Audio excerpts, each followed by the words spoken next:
Okay, so we're on our way to Abisko. Abisko is actually in Sweden. So for anyone that thinks the Northern Lights, oh, you just go to the Arctic Circle, open your eyes, look up the sky, and the Northern Lights are there, you've got to be tripping, and they've lied to you. To be honest, we got bamboozled the same because we thought that would happen.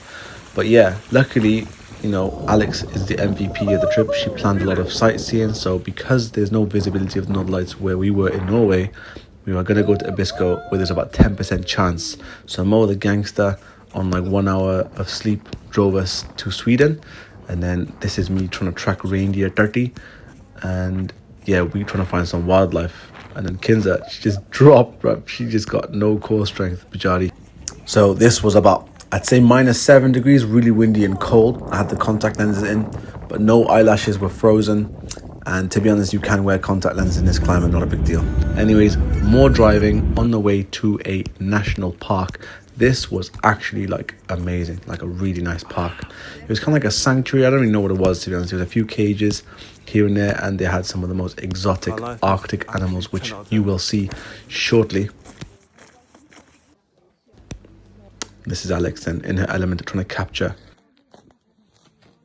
So if anyone wants to know what this cute little animal is, it's an Arctic fox. I don't know why it looks so serious. Why so serious? And then this is a wolf. These wolves apparently don't like males, or the woman told me because I ran towards it. She's like, they don't like males. I was like, okay, well, it seems to be having a good time around us now, howling away. It was quite sad, to be honest, watching them howl. Not sure if it's animal cruelty, but then again, if you let them out, I'm pretty sure they would have munched us up anyways.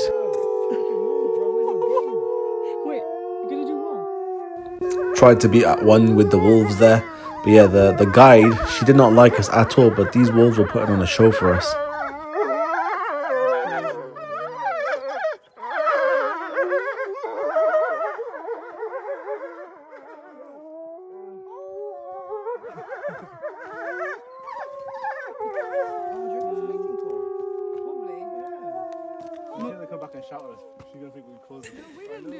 So this next one was pretty chill, pretty bouncy. This is a wolverine. I thought they'd be a bit more aggressive than this, but yeah, this one was just good, chill vibes, you know? Why is he so happy? They probably are well looked after. So yeah, I don't think we need to really worry about their well-being, but I don't know if it should be in the wild or not. You guys can let me know in the comments below. So then once we saw the animals, it was time to kind of walk towards the location where the Northern Lights were most visible. So it would be a frozen lake. So we were walking in the cold, and as the sun was setting, so it was getting even more cold. I only had a thermal on and a Canada Goose jacket, whereas Alex had like 4 layers on, Kinza had like 4 layers on. The girls were very cold. So if you're a girl, I imagine you'd need to wear more than at least 2 layers if you want to be comfortable in this climate. Now this is a frozen lake. People were absolutely pooping themselves because you don't know whether you could just fall through.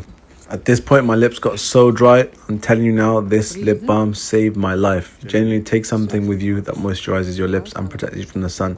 Quite important. Anyways, frozen lake was actually beautiful. It made this quite scary, like thudding noise. Like we'd be standing on it, it would go as the ice kind of expanded. That was Google's explanation for it anyways. Now, these are a few shots of the Northern Lights. Now, if you think that's visible with the naked eye, you must have lost your mind. We had to grab our cameras and put on a long exposure feature so it captures as much light as possible, and then change the contrast, and then you get this kind of nice green hue. Then sadly, it was kind of the end of the trip and we had to wrap it up and then go home. It wasn't really complete, so we will be back, Insha Allah, with all of us as a gang.